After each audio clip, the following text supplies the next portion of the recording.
the portion of Lech Lecha, it's juxtaposed to an incident that happened right before, because the Torah tells us that Avram left Ur Kasdim together with his father, his wife, and they had gone to Choron.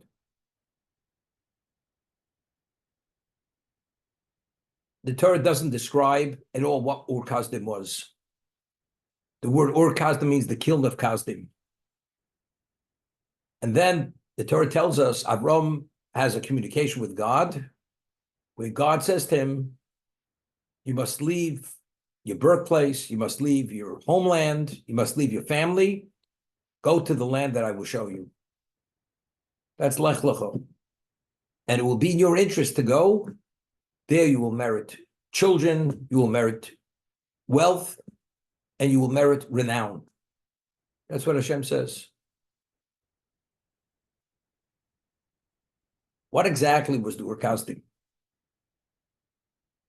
So Rashi cites the Midrash in last week's reading that Avram's father was an idol manufacturer. His name was Terach.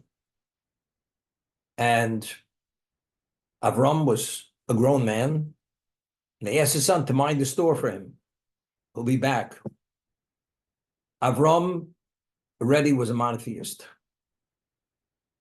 He believed in the God, and he understood idolatry has no value whatsoever. But outwardly, he didn't actually demonstrate his level of commitment to that. So his father's out. He's minding the store. He takes an axe, smashes every idol in the store, except for the largest idol. And he puts the axe in the hand of the largest idol. His father comes back, the place is in shambles. His inventory is shattered to smithereens. So he says to Avram, what happened? He says, I'll tell you what happened. One of the patrons of one of the idols came in and brought an offering of some food for the idol. And what happened? A fight broke out among the idols, and they started a fight. Who do you think had the upper hand? The largest idol. And as you see, the axe in the hand of the largest idol, he smashed all the other idols. This is what he tells his father. His father looks at him and says, Avram, you're talking to me. I wasn't born yesterday. Why did you break the idols? How's it possible that there was a fight? They're made of wood, stone, and rock, and gold, or whatever. They're inanimate objects. They can't break one another. So he says to his father, Father, listen to what you're saying. They have no value. If they have no value, why do you believe in them? As soon as he's made that comment, he became irate, became upset. He immediately went and informed on his own son, to Nimrod, who was the king of that community, who was one of the leading theologians of idolatry, and he was summoned immediately before the king, Avram. And they said to him, what you did, you deserve to be put to death. You deserve to be burnt in the kiln. But there's only way that you can vindicate yourself. If you bow to the idol, then we'll pardon you. If you don't bow to the idol, you're going into the kiln. He says, I prefer to go into the kiln. I will not bow to the idol. So that means Avram was willing to die, not to bow to idolatry, not to submit to this. He's willing to die for the sake of truth. He will not live and behave within the context of a lie. He prefers to die. And he's thrown into the kiln. Miraculously, he comes out of the kiln alive. Alive. Okay? Miracle. We say every morning in the morning service, before we get to Oz Yoshir, we cite a verse, Atuhu Hashem Elokim, you are the God, Esher Bacharta Ba'Avram, You chose Avram to be the future of existence. V'hotzeiso mi'ur Kasdim. You took him out of the kiln of Kasdim. V'samta shmo Avraham. When you took him out of the kiln of Kasdim to save his life, you established him to be Avraham. When he went into the kiln, he went in as Avram. When he came out of the kiln to come out, when God saved him, you established him to become Avraham. Not at that moment. Later, when he was 99 years old, Avram had a name change from Avram to Avraham. God added the letter Hey to his name. But that was because he took him out of the kiln. Now, one thing is an observation. Every one of the matriarchs, who are the matriarchs?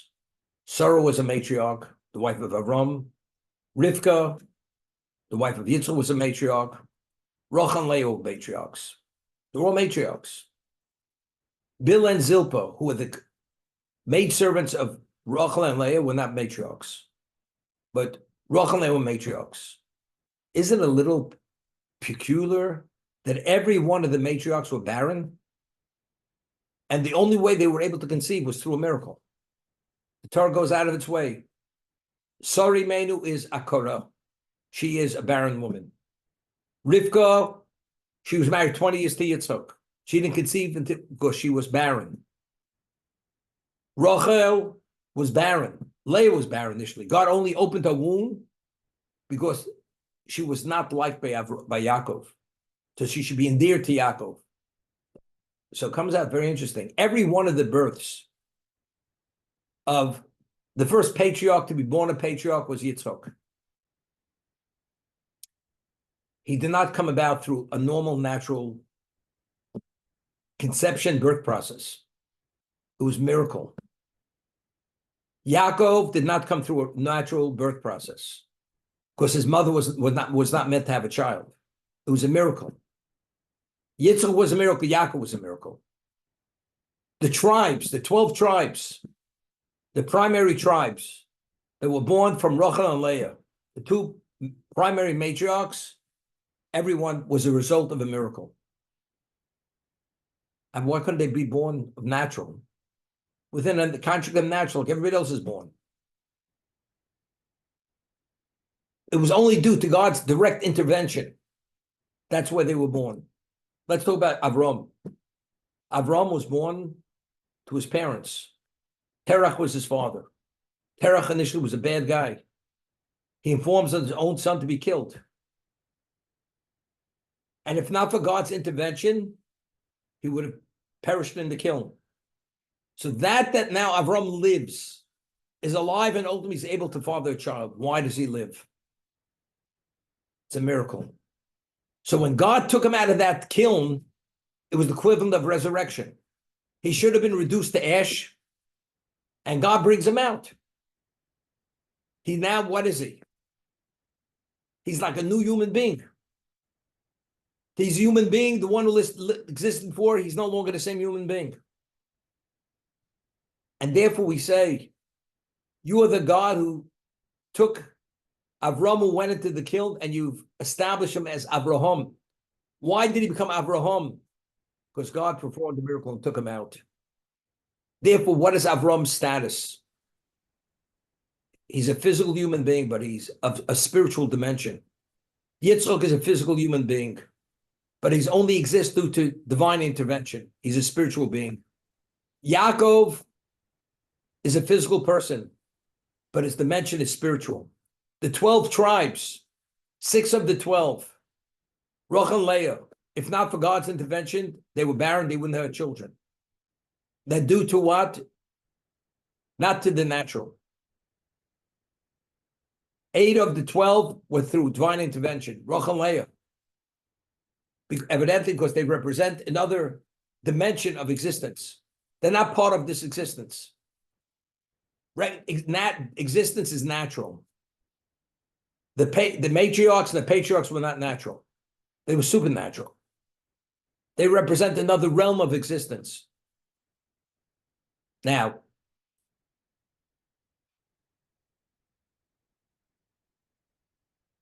when Avram was taken out of the kiln, Who saved him? How does a person go into fire and he's not incinerated? So there was a discussion in the Midrash. There's an angel that was created for fire, to bring about fire. And there's an angel that was created who could cool down fire. That despite this fire, it's like a fire retardant. So when Avram was willing to die to sanctify God's name, not to bow, the angel who was created to cool down the fire, to protect one from not being burnt, comes to Hashem and says, let me save Avram. Hashem says, no, this one's me. This is not why. Because since he gave his life for my glory, therefore I personally will save him. I will cool down the fire. So it's not the angel cool down the fire, which allows, he said, but in the future, Avram will have descendants, Chadani, Mishal, Vazariah, in the time of the Babylonian era, where they will be given a choice to bow to his image or not. They will not. They'll be thrown into the kiln. You'll save them. The angel cools down, he will in the future. But now, Hashem says, I will save Avram. Because since he is disseminating my name and he's dying for the sake of my name, therefore I personally will save him from the fire. That's the Midrash. Now, when this was going on, is he going to be safe from fire or not? There were angels come to God and say, realize, if you save Avram, there's going to be many issues. Why? Because he's going to have descendants, children who are really evil. Yishmael was the father, Avram fathered Yishmael. Yitzchak fathered Esau. But you realize if Avram doesn't come out of the kiln, there's no Yishmael, there's no Esau. So let him better perish. Because ultimately they're going to create Chil Hashem, a desecration of God's name. You're bringing him out because he created a sanctification of your name. But ultimately, the end result is it's not worth it because there's going to be a Chil Hashem. There's going to be a desecration of God's name. That's what the angel said to God. So God said there's nothing to worry about. Why? Because in the future, one of the patriarchs, his name is Yaakov, and he will be born as a result of this. Therefore, there's nothing to be concerned about. Okay, what does that mean? So the simple understanding means that who is the counterforce to Esau? Yaakov. So as evil as these people are, who ultimately will deflect and dominate all these evil forces? Yaakov. So if that's the case, you have nothing to worry about. My glory will be preserved through Yaakov and his family. That's the understanding. But let's talk even more. Who named Yitzchak? Who named Yaakov? And who named Avram? Just as their existence came about through supernatural means, God's intervention was whether it was Avram to be saved from the kiln, Yitzchak to be born from his mother was barren, Yaakov to be born from Rivka was barren. The 12 tribes, 8 of 12 tribes that were born from mothers that were barren. But besides that, who named Yaakov? Who named Yitzchak? Who named Avram? So the Medrash says explicitly, Hashem named Yitzchak, Hashem named Yaakov. Now, the letters Yaakov, those letters are an acronym. What does they stand for? Yaakov the Yud stands for the Aser Dibros, the 10 Commandments. Ayin, the Ayin, which numerically is 70, represents Shiv Zakanim. There were 70 elders. Kuf, this is the clincher. Kuf, the height of the covered sanctuary, the wall, was 100 cubits high. Beis is Shnei Luch Sabris. The Yud is 10 commandments, but how many tablets were there? There were 2 tablets. So Yaakov in his totality is a quantification of what? Of the Jewish people. In terms of their spiritual profile. We discussed in the past, what is the kuf? What is the height of the Heichel of the covered sanctuary is 100 cubits high.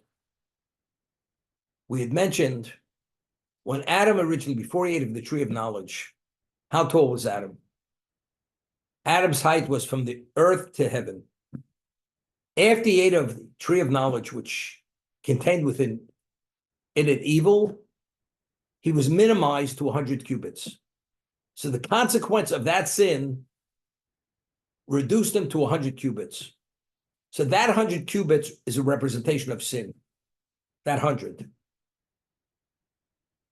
What is the Beis Hamikdash, the temple? What is it all about? We bring sacrifice to atone for sin. So therefore, sin is represented by 100. You need a counterforce to remedy that issue.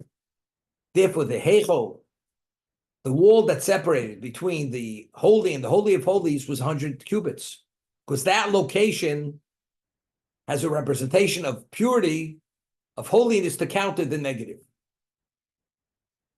The Kuf in Yaakov's name stood for Yud Amos, 100 Amos, the 100 Amos of the wall of the Heichel. When Hashem said to the angels, you don't have to worry about all these evil forces in the future. Yishmael, Esav, because there's going to be somebody born Yaakov. Yaakov represents the 100. He's the counterforce. He will father the 12 tribes, which are the Jewish people. They are the counterforce. We are one nation among 70 nations, as were depicted by the prophet. We're a sheep among 70 wolves. We're surrounded by 70 wolves. And yet, they're not able to devour us, to destroy us totally. Through the ages, we had many setbacks, but they were never able to destroy us totally. We're surrounded by the 70. So the one is the equivalent of the 70. Yaakov, being the father of the 12 tribes, Kuf is represented his name. The innateness of Yaakov is, he's the counterforce that counters all those evil representations.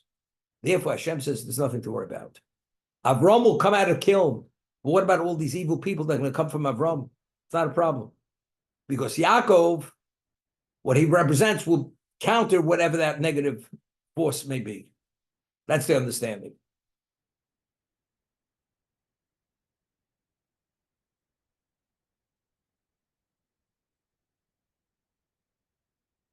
We read at the beginning of Lech Lecha, Hashem says, Lech Lecha me'artzecha. Go for yourself. I mean, it's in your best interest to leave your land and go to the land that I will show you. And what's going to be there? What's going to be there? The Torah says, I will make you into a great nation. There you will become a great nation. I will bless you. You become financially very wealthy. You will have great renown. Nation, wealth, renown. Now, we know that the Torah in every moment frowns on renown, honor seekers. The Torah, when it speaks about Moshe's feature, he was the most humble person who ever walked the face of the earth. Nobody was ever as humble as Moshe. Moshe fled from honor. He was not an honor seeker. Avram fled from honor. Avram was the second most humble person who ever walked the face of the earth. And Hashem said, I will give you renown. Wealth, we understand. With money, you can do a lot of good things. Great nation also. What's this renown all about? Avram Avinu introduced monotheism to mankind. God was a forgotten entity. Avram was the first human being ever to identify Hashem as master. He is the master. Somebody comes to you and says, I got a drug for a certain cancer, which is incurable, It's made from apricot pits. And I have a clinic in Mexico somewhere, in Guadalajara, and if you pay me $1 million a day, we'll treat you. You know what it's called? It's called quackery. Quackery. It's like the guy goes to Tufts and gets a degree and become a veterinarian. Same idea. You think the dog knows the difference, whether you heal him, you don't heal him. The owner pays the fee. That's it. He doesn't know the difference. As long as the dog doesn't howl. That's a little bit of a little humor in this. Okay. So Avram, he says, there's only one omnipotent being that created and controls this world. So people say, what else is known? Where are you coming from? But if Avram has renown, and he's esteemed and revered by the world, as they say, when E.F. Hutton speaks, people listen. Right? That's what they used to say. I don't even know if they know who that is. So Avram wasn't interested in recognition or renown for himself. It was only to further and to amplify what he had to say and what had to be valued by mankind. Though many years ago, I was involved with many people doing, you want to call it outreach, engaging in certain dialogues. People were worth fortunes, and they were interested. I didn't seek them out. They sought me out. And one of the people who I always speak about, the professed atheist, he says, Rabbi, if you would have studied anthropology and archaeology, you'd see it like I see it. But because you're a provincial Jew, you're not as broad as I am. That's why you don't understand what I understand. That's what he said to me. So I said to him, I want to explain you something. My students have degrees that if you went to school for the next 50 years, you would be at their level of intellectualism and knowledge. And you're telling me, and they give me credibility for what I have to say. And you're telling me the reason why I have such a narrow point of view is because I didn't study anthropology and archaeology. You know something? I don't need you to make me credible. I am credible. You want to accept it, embrace it, embrace it. You don't? You have a right to walk away. But don't tell me the problem lies with me. The problem lies with you. Because once I have credibility, I could take it anywhere. But you have to have credibility.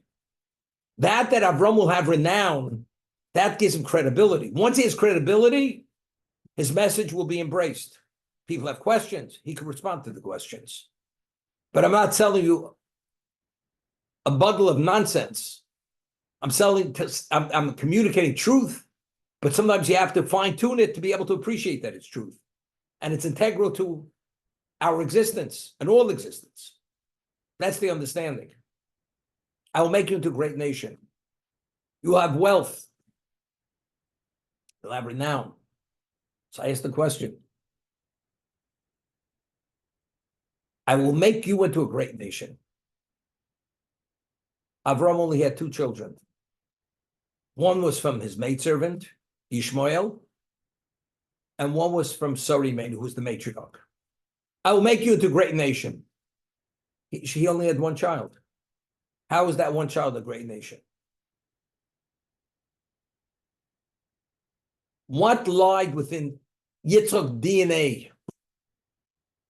Avram had a very special DNA. Yitzchak had that special DNA. Because Yitzchak had that special DNA. I will make you, that DNA is the equivalent of the great nation.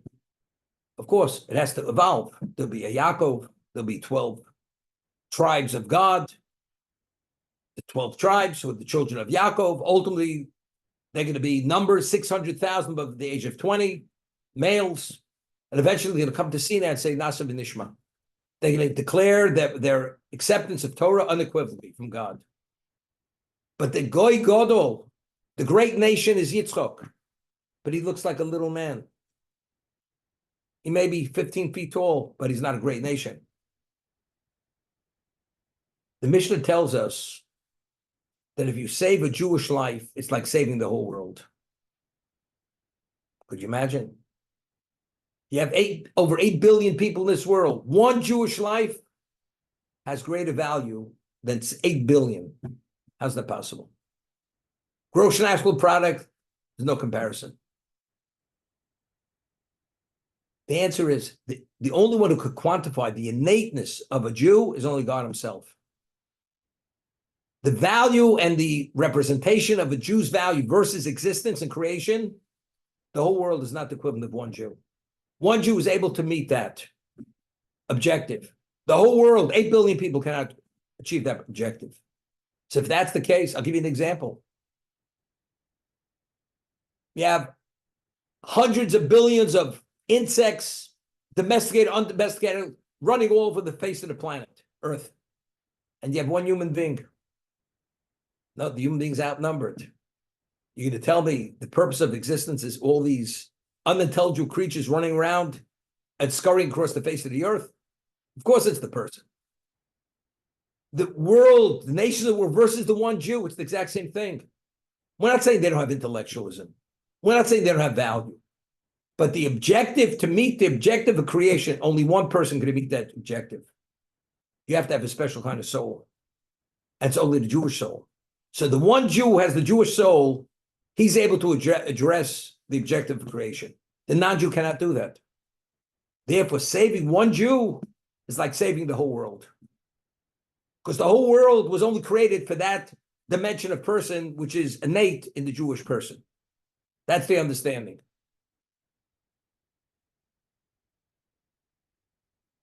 So when Hashem says to Avram, I will make you into a great nation, Yitzchak is that great nation. But I don't see it. I'll give you an example. Lavdu. You have a seed,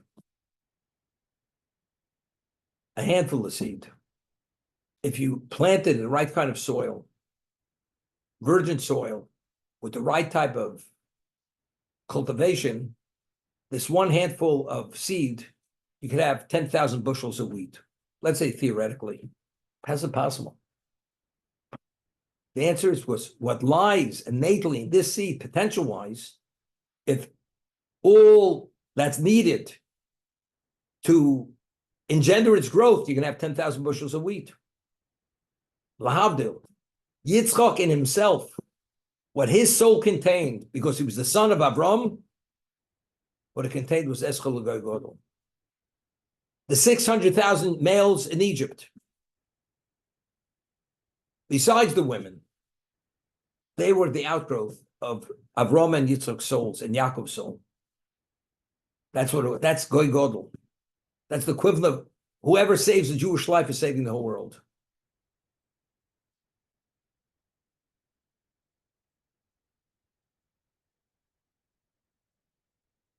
Talmud tells us that if one says a bracha, a blessing, and you don't acknowledge God as King of the universe, say bracha to Hashem, and you don't say Melech Olam, you don't say King of the universe, it's not a valid blessing. God has to be acknowledged in the blessing as the King of the universe. So the Talmud asks, the Amidah, the opening blessing in the Amidah is what? There's no mention of Melech. Baruch atah Hashem, Elokeinu Elokei Avosenu, Elokei Avraham, Elokei Yitzchak, Elokei Yaakov.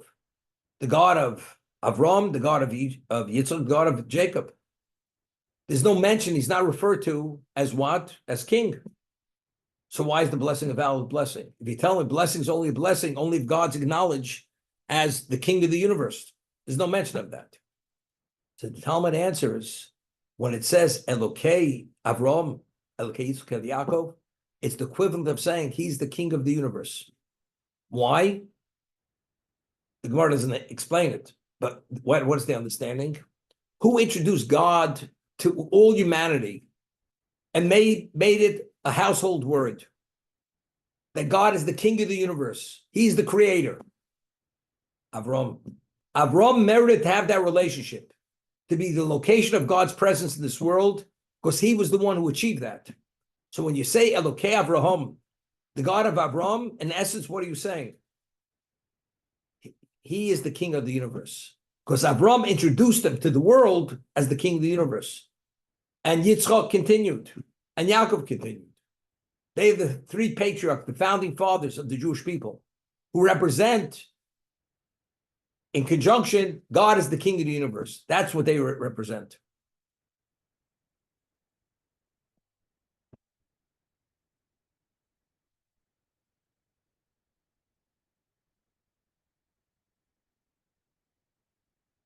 Now, something also very interesting.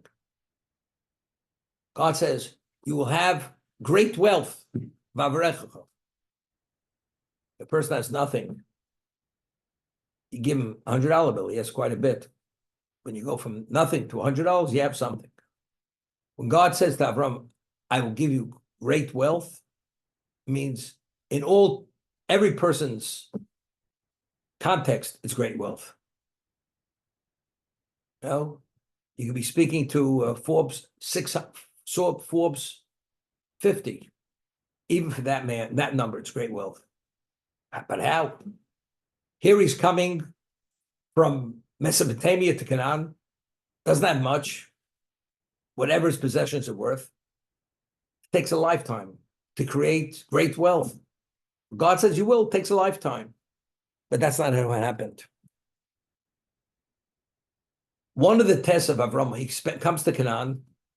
What's the first thing he experiences? Being there 3 months. There's a famine, which is so severe, you cannot survive. And the only location where the famine took place was only Canaan. What does he say to his wife? We have to leave, we have to go to Egypt. Egypt has not been affected by the famine. But he had a problem. What was his problem? Sarai was one of the most beautiful women who ever lived. If he goes with his wife to Egypt and they see this level of beauty, they're going to take Avram, kill him, and they'll take Sarah. They'll take her, Sarai, for the king. She'll be the queen of Egypt. So how are we going to somehow delay this problem? And by the time the famine is over, we'll be able to leave. How could I survive it? So he says to her, this is what we do.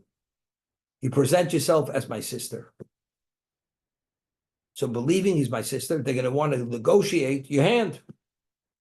And that will stall it. And by the time we're ready to leave, we'll leave and we won't be stuck there, because otherwise they're going to kill me and take you as the queen of Egypt. So she agreed to it. She's in Egypt. And when Avram comes to Egypt, it says he came to Egypt. So the Medrash says, where was she?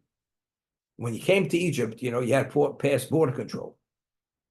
And they ask you, what do you bring into the country? And you had to pay a tariff. You had to pay taxes. He has this big box. And he said, they asked him, what's in the box? They said, whatever he told them. And he says, we want you to open the box. He says, why? Because we want to see what it is, to know what to charge you the tariff, the tax. He says, I'm willing to pay the maximum tariff, maximum tax. So this really got their curiosity activated. And they said, we want to see what's in the box. They opened the box. Who's in the box? Sorry, Menu. Sarah, our matriarch. When they saw her, the radiance of her beauty was such, they never saw anything like it. They were bowled over. And when they saw it, they said, this is for the king. And they didn't ask Avram, but they asked, who is she? He says, it's my sister. So they whisked her off to the king, to Pharaoh's palace, and they start negotiating. If you're going to marry the woman, and this is the brother, you give tremendous gifts. So immediately, Paro had given wealth, untold wealth, to Avram as becoming what we call a mechutin. He became a mechutin of the Egyptian king. Gold and silver and flocks and herds. Because if you can be associated, anything less than that is a disgrace to the king. What happens? He takes her and he tries to approach her. Sorry, Menu, in prophecy, was a greater prophetess than Avram. So she says to the angel, smite. The moment she says smite, the angel smites Paro. He can't go near her. And he realizes this doesn't make sense. This woman's not a single woman. She must be a married woman. And she's a very holy woman. And therefore, she had smitten Paro. Immediately, Paro summons Avram, says, what's going on over here? What did you tell me? It's your sister when it's your wife. See, he didn't even answer. He says, because you're very special people, very holy people, this is not the place for you to be. You should leave the country. I will give you a royal escort out of Egypt. Egypt is the height of civilization. The king of Egypt gave him wealth, unheard of wealth, that he was laden with wealth when he left, and he needed a special escort to be guarded that nobody should harm them. Instantaneously, what it takes lifetimes to create this wealth, in a moment he had the wealth, and he had renown because the king of Egypt, which is the height of civilization, is providing protection for him, an escort to leave Egypt to go to Canaan. So how long does it take for God's blessing to come to fruition? He went to Egypt. He's there for a few days. He's on the way back. He's coming back. Forms number one. Outdoes Bezos, outdoes Musk. Beyond them. One of a kind of wealth. Renown, unheard of. Okay? So 2 of the 3 blessings took place immediately.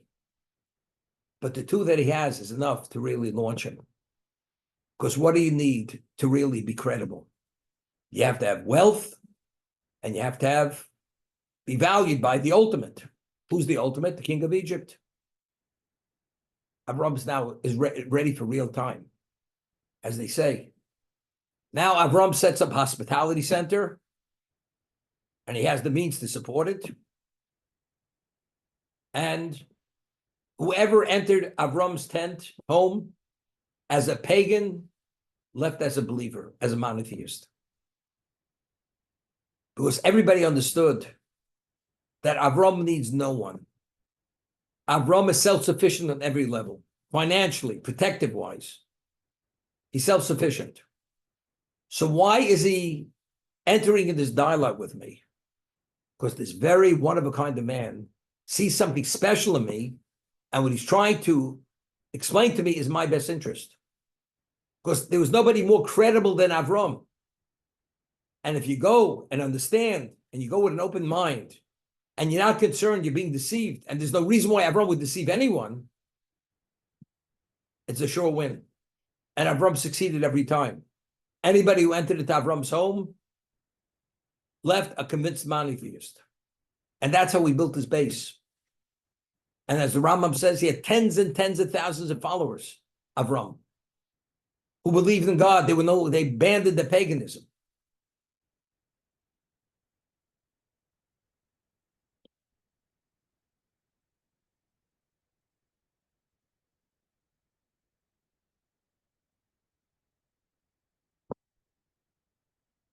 Another interpretation, Agad L'Shmecho, Rashi cites, I will make your name greater.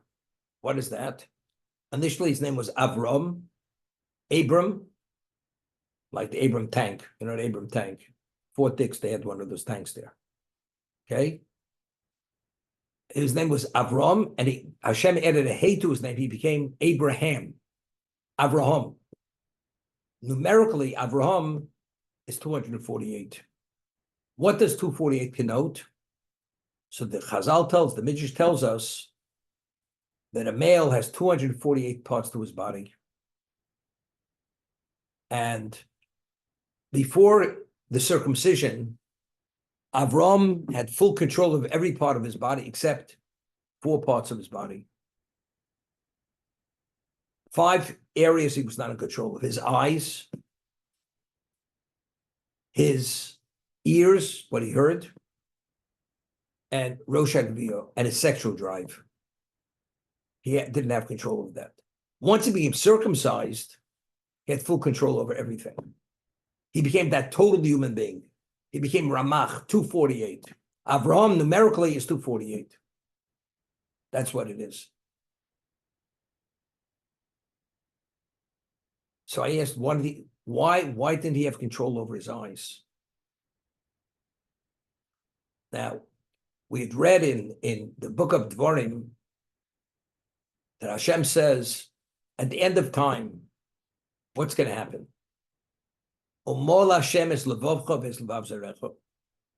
God will circumcise your hearts, the hearts of your children. What circumcision of the heart? The male organ has a foreskin, so that's called circumcision. What does it mean? Hashem will circumcise your hearts and the hearts of you. What exactly is the circumcision of the heart? So Ramban, in his commentary, explains that before Adam ate of the tree of knowledge, which is evil, he naturally was inclined only to do the will of God, only be fully immersed in acts of holiness and spirituality. When he became tainted with the evil of the Eitz Hadas, of the tree of knowledge, he lusted the material. He lusted sex, he lusted acquisitions, everything which is what? Which is the antithesis of spirituality. So what caused that lust and that drive for everything which is contrary to spirituality? It was the evil of the Eitz Hadas, of the tree of knowledge. Hashem says at the end of time, I will expunge that heart of that evil, and the heart will naturally yearn only for Kedusha, of holiness, only to do will of God. That's the circumcision of the heart. Okay, so let's talk. When Avram was circumcised, that circumcision, although he's a human being, and we're all tainted from the sin of Adam, because we all are subject to death, but it minimized the effect of that evil. So that circumcision minimized the lusting of the heart. And that's based on the Zohar, according to the Orach Chaim HaKodesh and others. When you remove the outer foreskin as circumcision, as the mitzvah, you minimize the effect of the evil of the fruit on the heart. It's a partial expungement of the evil which taints the heart. So the intensity of the lusting is not the same. And therefore you're open for endless areas of spirituality which a non-Jew is not open for. Now, it's very interesting. The Gemara tells us, a person is into collecting art of the masters. So what do? You call up an art gallery and you say, I'm looking for this kind of painting. So they will go and they'll travel the world. If they know you could pay for it, they'll travel the world to find you the painting. So who are the brokers of this very wealthy person? He has many brokers out there. They're seeking out what the client wants. Now, in every person, who's the client? The client is the heart. Who are the brokers of the heart? Who seeks out what the heart lusts for? The brokers of the heart, the eyes. The eyes are the brokers of the heart. The heart lusts, and the eyes seek out what the heart lusts. You got it? So why does the eye always looking for some certain things and trying to come upon certain things? Because the heart is lusting. What about if the circumcision goes and minimizes the lusting of the heart? The eyes don't seek out those things any longer. Because the heart has been minimized in the negative, therefore it doesn't seek out what it sought out before. Now Avram is in the position he has control. Because since the heart, the intensity of the lust is not that, because the circumcision minimized that, comes out the broker doesn't have such a good client. This client is not interested in what other people are interested in. Therefore, now he becomes a total person. He's Ramach. He's in control now of all 248 parts of his body. So now that's Hay. That's the Hay that was added to his name. Hay numerically is 5. Now he's the total person. He's totally in control of everything.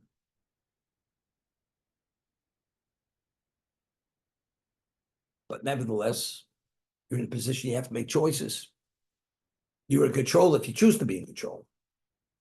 So what determines, does one need to determine what's needed to be in control? You have to have clarity. What happens if you think something negative is positive and something positive is negative? You're always going to be barking up the wrong tree. Hashem gave us a mechanism. It's called Torah. Barasi, it's a Barasi Torah Tavna. I've created an evil inclination. He could turn night into day and day into night. But when you have Torah as the antidote, you see it clearly. So what totally diffuses and incapacitates evil inclination? Study of Torah. So before you study, you're in a crossroads. You're being pulled in two directions. You have the ability to take control, but it's difficult. But what about if you introduce Torah? Torah is an infusion of light. You can internalize the value of what's right, and automatically you see the wrong, and you stay away from the wrong, from the negative. That's what happens.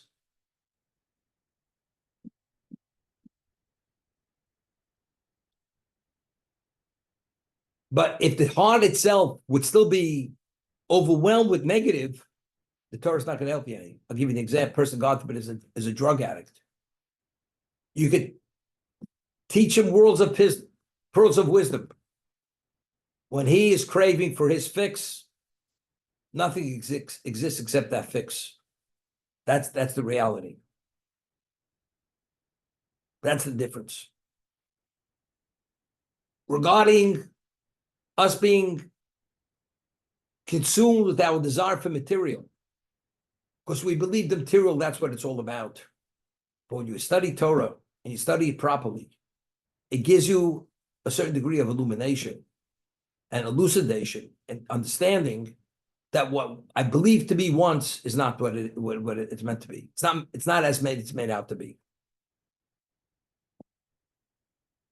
What is something similar? I'll give you an example. A person's young, ambitious, and he believes that this is the ultimate to achieve because that's what everybody wants. All of a sudden, he consults with his grandfather, who's 80 years old, who's made it through life and seen it all. He says, young man, I want to tell you something. Put your energies into something more positive. What you believe today to be the focal point of life, and that's success, it's not. So the young man says to his grandfather, could you explain it to me? Factually, I'm lusting this. This is what I want. I believe this. As much as the grandfather tries to convince him differently, it's what he senses. Only when he gets older and his drives start waning, then he starts appreciating what it is, what his grandfather told him. It's like they used to say years ago. Mark Twain says, as he got older, his father got smarter. Famous words of Mark Twain. Because now that he doesn't have the conflicts that he had when he was younger, now he's in appreciation of what his father told him. That's the way it works.